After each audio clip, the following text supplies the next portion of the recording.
Assalamualaikum warahmatullahi wabarakatuh. Halo teman-teman semua, kembali lagi bersama saya, Alina Oktavianti, dan pada kesempatan kali ini kita akan mengadakan sebuah podcast nih dengan tema menggali ide bisnis, tentunya dengan dua narasumber kece kita, ada Radef dan juga Dea. Untuk Radef dan Dea, saya hai dulu dong untuk teman-teman.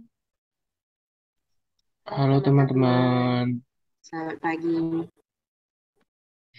Wah, hai juga.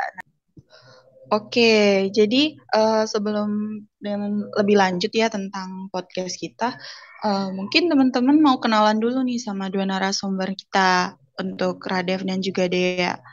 Nah, kepo nggak sih mereka tuh siapa, dari mana, dan lagi sibuk ngapain nih? Untuk Dea dulu, boleh perkenalan dulu nih sama teman-teman.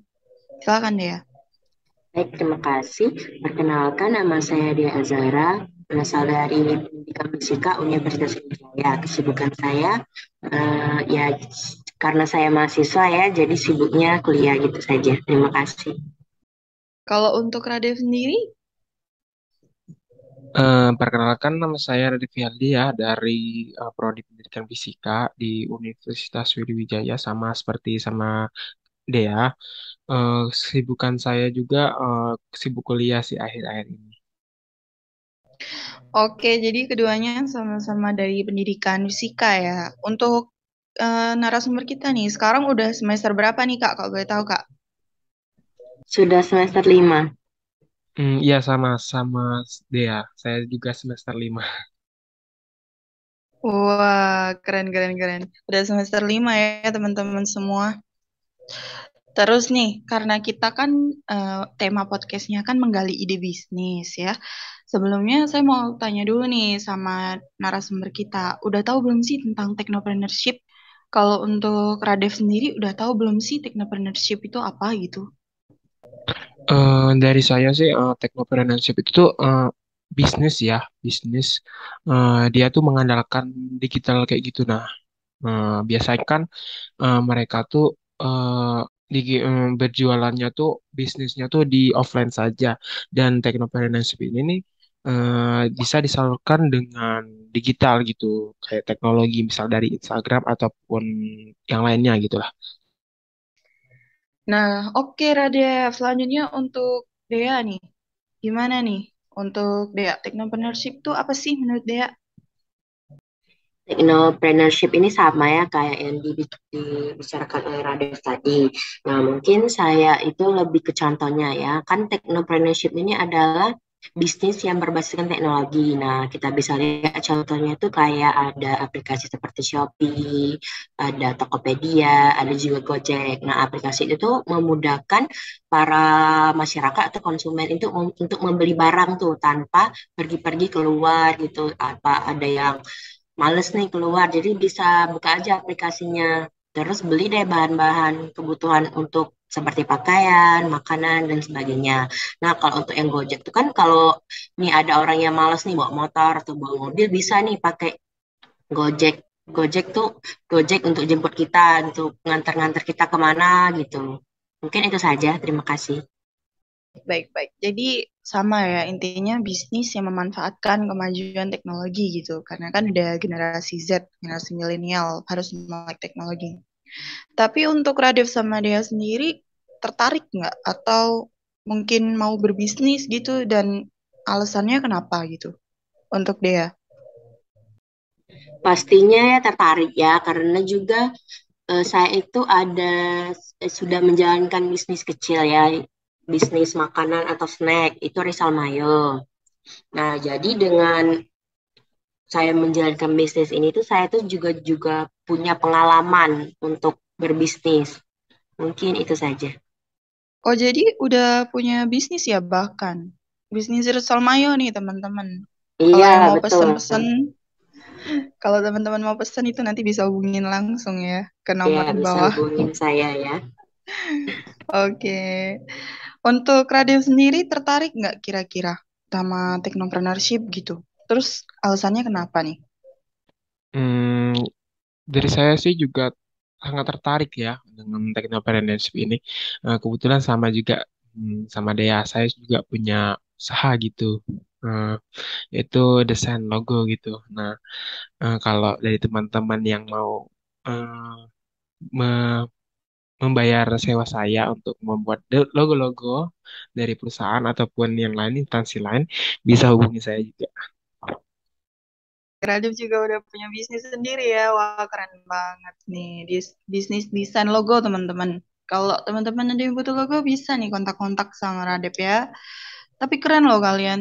Baru mahasiswa ya, tapi udah punya bisnis sendiri, udah kreatif gitu. Itu kenapa sih emang ada kok bisa sampai kepikiran ada bisnis gitu? Dari mana nih? Apa dari sesuatu MK atau gimana? Oke, dari saya sih kebetulan kan saya punya itu kan ahli gitu, punya keahlian atau kemahiran untuk ngedesain-desain gitu. Jadi kenapa enggak kalau eh, memanfaatkan gitu kalian saya itu untuk desain. Dan kebetulan logo ini kan lagi booming-boomingnya ya, mau di, dipakai sebagai lambang dari bisnis mereka itu. Jadi mau kenapa enggak gitu, enggak usaha gitu. Wow, jadi mau ngembangin itunya ya, apa bakatnya Radef sendiri. Ya, kenapa enggak gitu, teman-teman. Keren sih bisa kepikiran sampai ke situ. Kalau untuk dia sendiri gimana nih? Awal mulanya kok bisa sampai ada bisnis risol mayo gitu. Awal mulanya tuh kan saya kan kami kan waktu dari semester 1 sampai 4 itu kan kebanyakan online ya. Jadi itu mengisi waktu luang itu kan untuk menghibur diri itu atau healing gitu kan bisa scroll TikTok lihat-lihat yang lucu. Nah, ada nih seorang TikTokers nih yang jualan risol juga. Itu sangat hits banget. Nah, namanya itu Margo. Nah, namanya risolnya itu risol Margo biasa disebut oleh orang-orang lain.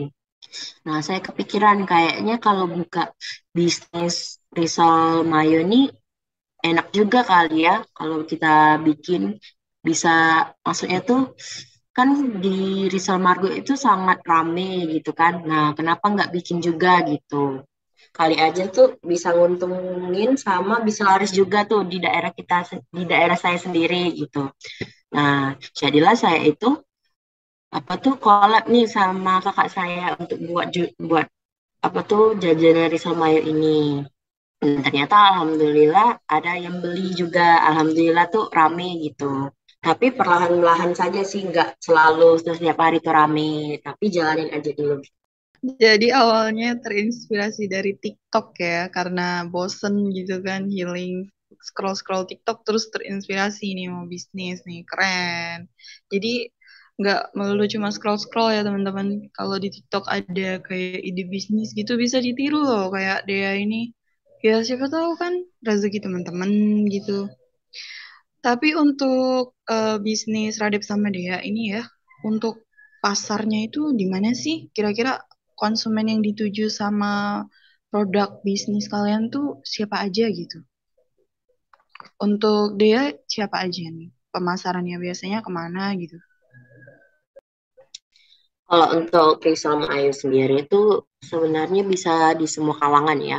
Mau dia itu masih anak-anak, masih remaja, dewasa maupun udah tua gitu bisa sih makan Rizal Mayo ini. Karena Rizal Mayo ini kan bahannya juga menurut saya tuh enak nih. Apalagi isiannya tuh kan telur, mayo sama daging maupun sosis. Nah, karena kan kita tahu tuh risol Maya itu kan isinya pasti sayur kan sayur, jadi monoton gitu. Banyak tuh anak-anak yang nggak suka. Nah, jadi pasarannya tuh lebih ke anak-anak juga kan. Nah, tapi waktu jualan itu ternyata yang lebih banyak itu anak-anak SMA karena itu juga tuh dibantu oleh adik saya untuk promosiin gitu. Jadi lebih ke anak SMA maupun masyarakat umum gitu. Jadi umum ya namanya risol mayo, semuanya bisa beli, semuanya bisa konsumsi karena enak dan makanannya terjangkau gitu. Kalau untuk bisnis desain logonya Radef, pasarnya di mana sih Dev? Kira-kira yang sering nyewa jasanya Radef gitu? Seperti yang saya bilang tadi ya, pasar saya itu lebih ke perusahaan-perusahaan gitu kan, sama pembisnis yang baru merintis bisnis barunya ya. Nah, mereka itu kan butuh logo untuk launching bisnis mereka. Jadi mereka tuh bisa menggunakan jasa saya itu untuk membuat logo mereka gitu. Misalkan kalau di perusahaan tuh itu kan ada event besar ya. Nah, itu tuh mereka itu butuh logo untuk mengunikkan eh, dari event mereka itu sendiri. Dan misalkan kalau ada acara-acara itu kan butuh logo ya. Karena itu tuh bisa memperunik dari acara mereka, bisa ada maskot atau apa itu, jadi terlihat lebih unik gitu dari event mereka itu sendiri. Oke, jadi lebih ke instansi-instansi gitu ya. Kalau ada yang mau adain acara gitu bisa pesan logo-logo di Radef. Atau mungkin nanti dia boleh itu collab sama Radef untuk bikin logo kalau belum punya logo untuk Risol Mayonya kan ya. Ya Bisa benar, banget nih. bisa bikin dengan Radep ya. Iya, Logo boleh Rizal boleh. Mayo. Iya, bener kan? Siapa tahu ketemu di podcast gitu bisa jadi temen rekan bisnis. Oke, selanjutnya untuk tentunya supaya makin banyak pembeli gitu ya ataupun pelanggan. Kalian tentunya harus iklanin produk kalian itu ya, beberapa makanan maupun produk jasa kalian. Nah, cara kalian mengiklankan produk kalian tuh gimana sih? Coba dari Radef dulu deh, pengen tahu deh gimana sih Dev cara kamu mengiklankan produk kamu ini, desain logo ini gimana? Ya, kebetulan kan ini desain logo itu tuh kan teknologi ya. Nah, saya menggunakan teknologi untuk mempasarkan desain-desain saya itu bisnis saya dari Instagram ataupun Shopee lainnya itu tuh eh, bisa mereka lihat hasil-hasil karya saya itu desain logo saya itu di Instagram Instagram gitu. Nah, mungkin itu dari pasaran saya. Jadi lebih ke sosmed ya, manfaatin sosmed kayak Instagram, kemudian WhatsApp juga bisa jadi gitu. Terus kalau untuk dia sendiri gimana nih pemasarannya nih untuk produk Risol Mayonya? Sama ya kayak Radep memanfaatkan sosmed. Kalau saya itu bikin akun IG nih, akun IG khusus untuk Rizal Mayo, biar kita tuh bisa, kalau ada konsumen yang beli tuh bisa nih suruh konsumen tuh buat story, terus nge-tag akun kita. Jadi kan bisa jadi testing tuh. Jadi kan orang tuh percaya, oh kayaknya enak nih karena banyak testing. Terus awalnya itu juga dari mulut ke mulut juga dan dari minta promosiin ke orang bisa dari snap WA kan snap IG jadi awalnya itu promosinya itu minta bantuan sama teman sama di Instagram juga. Oke teman-teman bisa banget dicontoh nih ya untuk pemasaran dari Solmayo itu sendiri. Selain lewat Instagram ya untuk testi-testi gitu di story juga dari mulut ke mulut nih lebih efektif ya saya rasa karena kalian tahu kan cewek kalau udah ngobrol gitu kan pasti ini enak loh gitu-gitu kan. Jadi boleh banget nih ya untuk dua narasumber kita ini ya teman-teman kepo nggak sih setelah ngejalanin bisnis tuh kira-kira ada perubahan nggak sih gitu sama diri Radep ataupun dia sendiri gitu kan. Setelah ngejalanin bisnis nih ternyata oh dulunya kayak gini jadi kayak gini nih sekarang. Nah kira-kira Radep ngerasain ada perubahan nggak setelah menjalankan bisnis desain logo Radep nih? Oh, banyak sekali ya perubahannya itu. Yang pertama itu ya susah tidur ya, karena desain logo itu misalkan ada pesanan gitu ya. Pesanan tuh lebih dari dua. Nah, itu tuh lebih susah sih kalau tidurnya tuh malam-malam.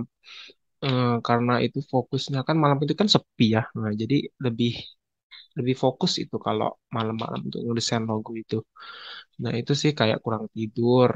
Terus tuh kadang-kadang tugas saja kegelipitan. Tapi alhamdulillah saya juga bisa manajemen waktu gitu untuk mana bagian untuk ngerja tugas, kapannya atau melanjutkan bisnis saya gitu. Oke teman-teman, jadi resikonya Radep nih ya sebagai mahasiswa juga kan ya. Mahasiswa sekaligus wirausahaan muda gitu bangun bisnis di usia muda gini. Ya jadi susah tidur gitu karena idenya harus digali malam-malam supaya lebih konsentrasi ya Dep ya. Terus juga Iya, benar bingung nih banget. manajemen waktu antara tugas kuliah sama pekerjaan. Tapi semuanya pasti bakal ngasihin hal yang positif kok, Dev. Percaya aja. Terus kalau untuk Dea sendiri, ada perubahan nggak sih yang terjadi sama dirinya Dea gitu setelah ngejalanin bisnis Risol Mayo? Dan kira-kira perubahan apa aja nih? Kepo banget nih aku sama teman-teman semuanya. Untuk perubahan sendiri mungkin kan karena Risol Mayu ini kan nggak mungkin ya kita buat tuh di eh, maksudnya itu nggak mungkin kita buat pas hari hanya gitu karena kan buat Risol Mayu itu kan juga nggak mudah gitu kan harus gimana ya rasanya itu tetap sama dari hari ke hari gitu. Jadi buat Risol Mayu itu sebelum dari malam malamnya gitu. Nah, besoknya baru kita goreng gitu. Jadi perubahannya tuh ya kita sering bangun pagi untuk goreng risol maya itu. Karena kan banyak konsumen tuh yang pengen makan risol maya itu pas sarapan gitu ya. Jadi kita antar tuh pagi. Jadi perubahannya tuh ya karena sering bangun pagi. Terus juga karena banyak pesanan juga. Nah, jadi itu kita tuh kayak gimana ya? Lupa tuh dengan lelah karena terlalu banyak buat risol mayo dan juga karena kita bisa dapat cuan kan, cuan dari konsumen itu jadi lelah tuh kayak apa ya? Kayak kita tuh nggak ngerasain lelah gitu pas udah lihat cuan dari konsumen gitu. Nah, jadi perubahannya tuh ya sering bangun pagi sama kayak lebih lupa lelah karena udah terlalu sibuk sama lihat-lihat cuan dari konsumen gitu. Oke, jadi lelahnya terbayar lunas ya sama cuan yang diperoleh. Nggak capek lagi nih jadinya. Meskipun harus bangun pagi, tapi demi cuan, cuan dan cuan nggak boleh nyerah. Bener nggak? Iya, betul banget. Oke, next, kira-kira nih ya, dalam menjalankan bisnis, pasti tentunya setiap wirausahawan punya kunci sukses ya. Kira-kira untuk kunci sukses bisnis kalian ini apa sih? Gimana cara kalian supaya bisa sukses gitu? Untuk Dea dulu nih, kepo banget nih sama kunci sukses bisnisnya Dea. Untuk kunci sukses bisnis tuh kan saya sering baca-baca juga ya di buku-buku maupun di internet. Jadi saya terapkan gitu. Nah, yang pertama itu kita tuh harus pilih ide yang konkret nih atau ide yang masuk akal. Jadi kayak Rizal Mayo ini kan masuk akal ya karena maksudnya tuh eh risol Maya kan makanan, jadi lebih banyak nih orang yang tahu gitu mana mana makanan risol Maya ini kan lagi mana ya booming-boomingnya gitu. Jadi bisa menarik konsumen. Nah, yang kedua itu kita harus pilih ide itu juga yang mudah dipasarkan. Nah, kayak Risama ini juga, ini kan mudah nih dipasarkan di kalangan-kalangan semua. Kan bisa semua nih makan Risol Mayo. Nah, jadi itu aja sih kunci sukses yang saya jalani gitu untuk buka ide, untuk membuka bisnis Risol Mayo. Keren, keren. Teman-teman catat ya, catat nih, penting nih. Selanjutnya kepo banget nih sama bisnisnya Radep. Kira-kira kunci sukses dalam menjalankan bisnis desain logo nih apa sih, Dev? Kebetulan juga saya searching juga ya untuk kunci suksesnya gitu ya, biar saya terapkan sebelum memulai bisnis yaitu. Yang pertama itu pilih ide yang cocok dengan karakter kalian gitu. Misalkan kayak seperti saya itu kan, saya itu kan sudah bisa ya untuk ngedesain. Jadi kenapa enggak jadi untuk pilih bisnis desain logo gitu. Yang kedua itu pilih ide yang berisiko kecil.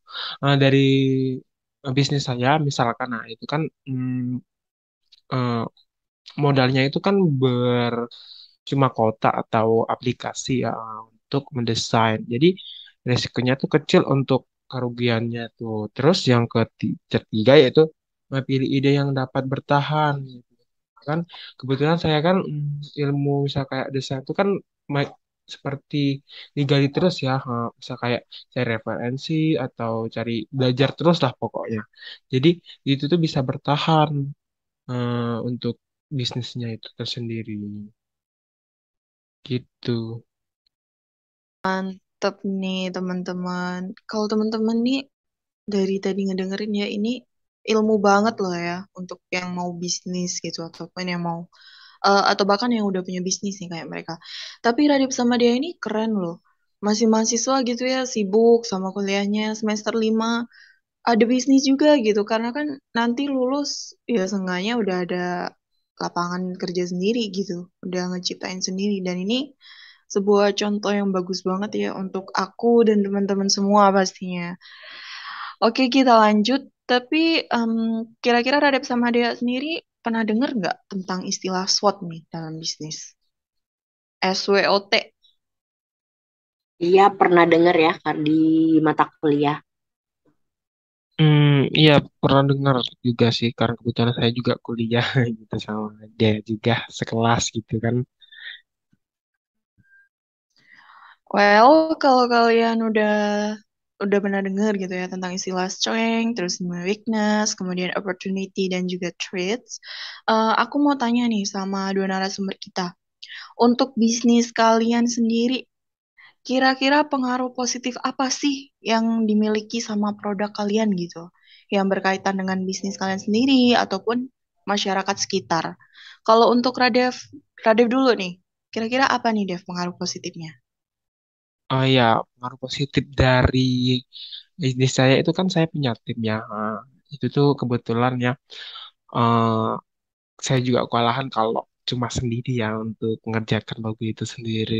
Nah, itu tuh bisa membuka bagi teman-teman saya yang punya kalian. Jadi saya tuh bisa berbagi gitu, berpengalaman, kasih pengalaman gitu teman-teman saya. Terus tuh dari yang kedua itu pengaruh positifnya dari masyarakat ya, kayak misalnya kayak masyarakat seperti dia sendiri itu kan butuh logo ya. Nah, itu tuh pengaruh positifnya. Terus dari perusahaan-perusahaan lain itu instansi lain juga itu kan butuh logo juga itu tuh. Nah, jadi pengaruh positifnya lebih ke memberikan eh, pelayanan gitu, pelayanan untuk mendesain logo gitu. Jadi banyak ya pengaruh positifnya dari untuk Radep sendiri, untuk teman-teman Radep, buka pekerjaan juga. Tapi keren loh udah bisa buka lapangan pekerjaan untuk teman-teman yang lain. Dan juga memberikan manfaat kepada masyarakat sekitar yang butuh logo. Kayak contohnya Rizal Mayo, bisnis Rizal Mayo nih. Kalau mau logo bisa kontak Radep aja. Terus selanjutnya untuk pengaruh positif bagi Dea ataupun bagi rekan kerjanya Dea ataupun masyarakat yang berkaitan sama bisnis Rizal Mayo apa nih kira-kira? Kalau untuk Rizal Mayo, untuk positifnya dari kami ya, itu tuh bisa nambah pengalaman bisnis. Walaupun bisnis kami masih kecil, tapi sudah punya pengalaman nih, oh begini nih rasanya kita berbisnis, rasanya cari uang itu juga sulit gitu ya ternyata. Dan juga kita bisa menambah uang jajan atau menambah penghasilan sendiri nih. Jadi tanpa harus minta sama orang tua, kita nih ada gitu simpanan uang. Nah, kalau untuk karena saya ini collab ya sama Yuk, mungkin lebih akur aja ya, lebih eh, lebih tambah akur gitu kan, karena kami kan sama ini jualannya sama-sama gitu. Nah, kalau untuk masyarakat sendiri, positifnya itu bisa mencoba varian baru dari risol. Enggak risol yang isi sayur aja nih, ada risol varian baru nih, risol mayo yang isinya daging gitu, sosis, telur sama mayones. Jadi mungkin itu saja. Oke, jadi mahasiswa berpenghasilan sendiri ya, nggak melulu minta sama orang tua, udah belajar mandiri sejak dini. Keren loh kalian ini, anak-anak fisika udah jadi wirausahawan muda lah aku nyebutnya. Dan aku juga udah jadi kepengen juga nih buka bisnis. Tapi bisnis apa lah yang cocok nih ya? Terpacu juga setelah podcast sama kalian ini. Aduh, ya udahlah ya teman-teman. Kita lanjut ke pertanyaan berikutnya ya. Terus nih, kalau dalam bisnis kan Ya nggak mungkin dong, cuman ada pengaruh positif. Kayak istilah di dunia juga ada positif, pasti ada negatifnya. Terus untuk pengaruh negatif dari bisnis Risol Mayo sendiri, apa sih ya kira-kira yang mempengaruhi dia sendiri ataupun masyarakat gitu? Untuk negatifnya tuh bukan negatif ya, tapi lebih kelemahan. Nah, untuk kelemahan risol mayo ini lebih ke dari bahan-bahannya. Nah, kan kalau risol mayo ini kan bahan-bahannya agak pre-race ya. Karena kayak kita tuh isian tuh juga dari daging atau saus itu kan harganya nggak murah gitu. Jadi kita juga harus pakai bahan premium nih biar konsumen tuh pas makan risol mayo itu enak.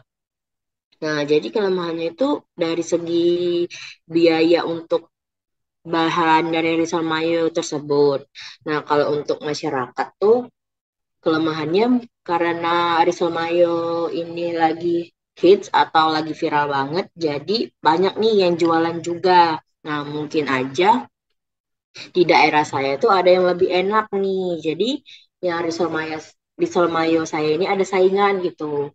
Jadi lebih tepatnya Kak banyak yang buka usaha risol mayo ini, jadi saingannya itu lebih banyak gitu. Oke, well jadi untuk weakness-nya sendiri dari bahan baku untuk pembuatannya itu lebih lebih pricey ya daripada risol kebanyakan, dan juga untuk ancamannya tuh banyak saingan gitu karena lagi ngetren nih, lagi viral nih risol mayonya. Terus kalau itu kan tadi dari mungkin pengaruh negatif dari bisnisnya dia. Selanjutnya dari Radef sendiri, kira-kira pengaruh negatif bisnis desain logo Radef tuh apa sih, Dev? Yang mempengaruhi Radef maupun masyarakat sekitar gitu. Yang pertama ya dari saya sendiri lah. Itu tuh jangan makan sih yang kalau itu tuh desain logo tuh jadi terlalu fokus satu fokus tuh bisa sampai 3 jam sampai 5 jam itu kan juga lama ya untuk ngedesainnya itu butuh materi juga. Untuk dari ancamannya sih itu lebih saingan juga. Saingan kan kalau saya lihat tuh di Instagram tuh kan bagus-bagus banget ya. Nah itu tuh saya juga tertarik dengan mereka tuh. Jadi kayak itu punya saingan gitu, banyak saingan. Kan sekarang juga cukup banyak ya yang menggunakan usaha bisnis dan logo itu.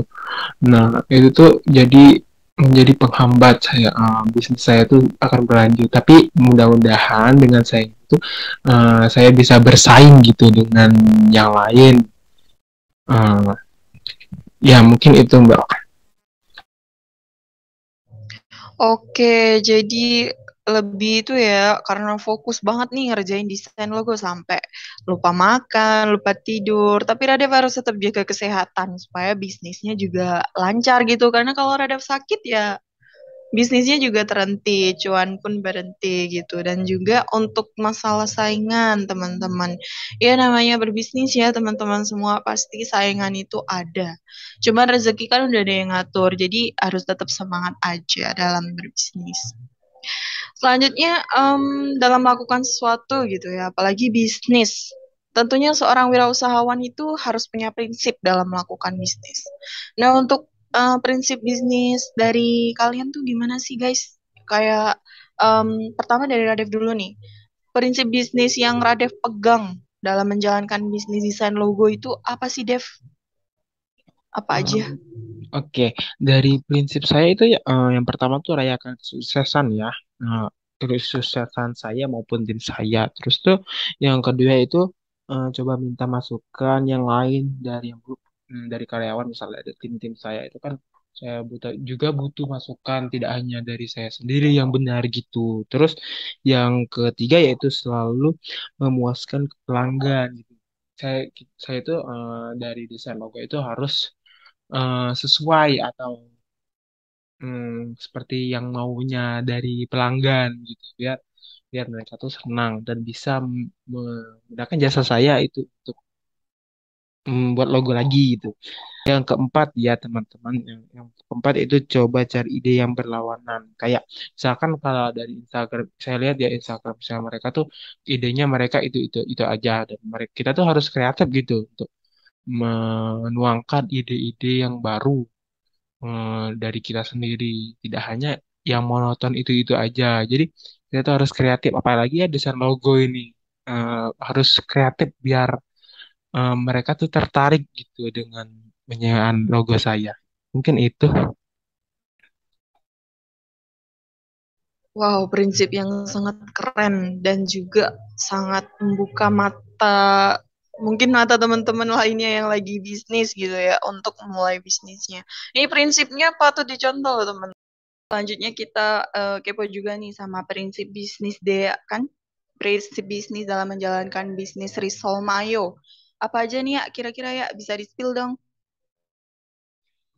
Untuk prinsip dari saya, kita itu harus selalu berkomitmen dalam berbisnis. Nah, maksudnya tuh kita tuh harus jalanin dulu nih bisnis yang kita jalanin gitu kan, kayak Kisah Mayu ini walaupun kadang tuh banyak pembeli, kadang nggak ada pembeli, tapi kita harus komitmen nih jalani terus karena pasti aja tuh ada apa ya, ada hari di mana kita tuh laris terus gitu.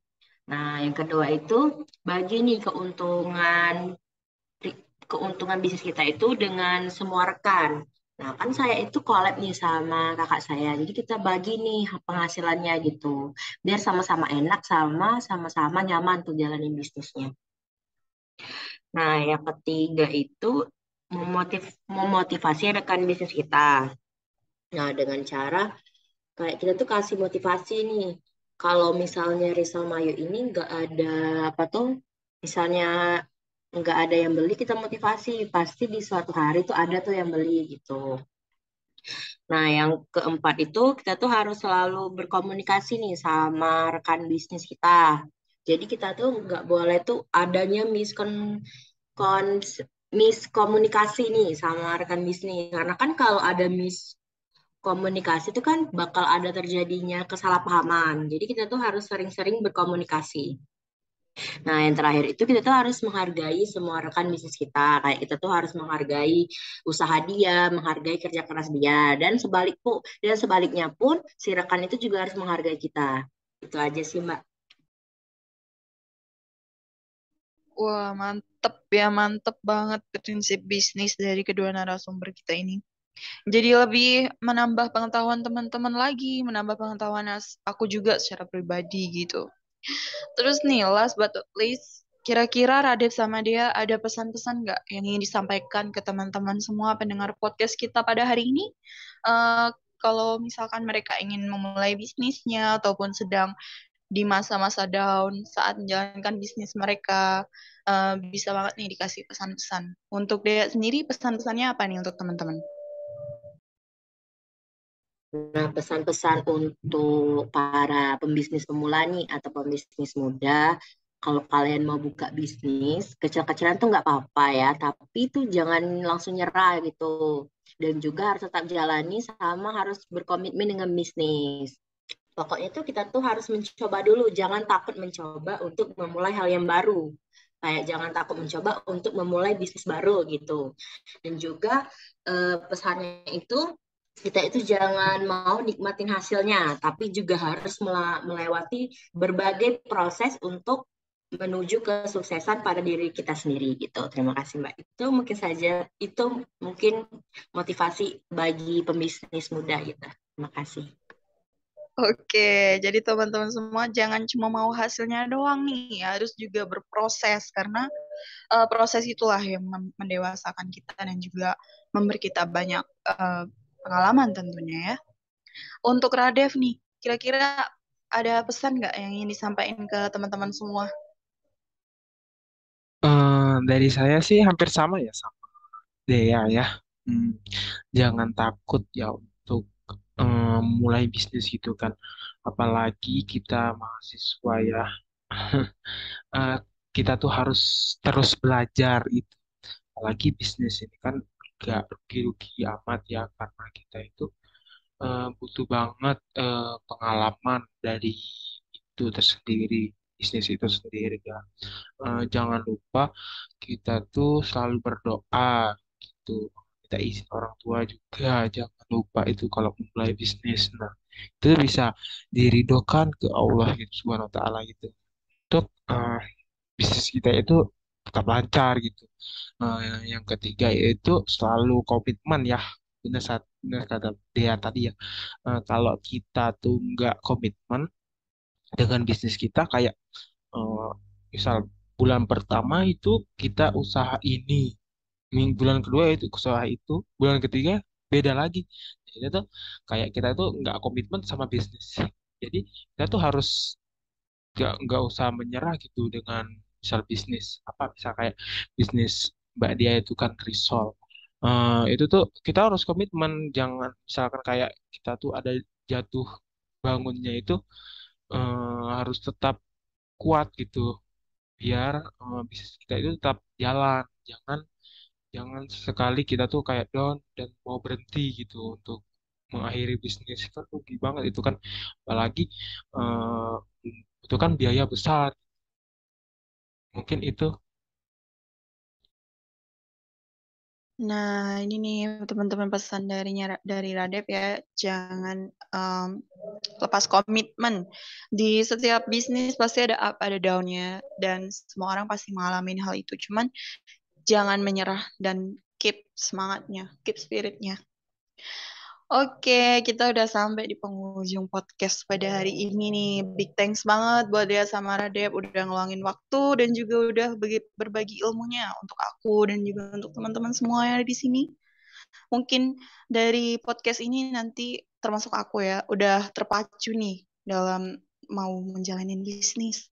Karena ide bisnisnya udah mulai terbuka setelah podcast ini. Dan juga untuk Radip dan Dea, makasih banyak ya udah mau berbagi ilmunya di sini. Dan juga semoga bisnisnya lebih lancar lagi, lebih banyak lagi pelanggannya, dan juga selalu lancar dan sehat selalu. Oke, Amin. Terima kasih amin. juga. Terima kasih sudah mengundang juga.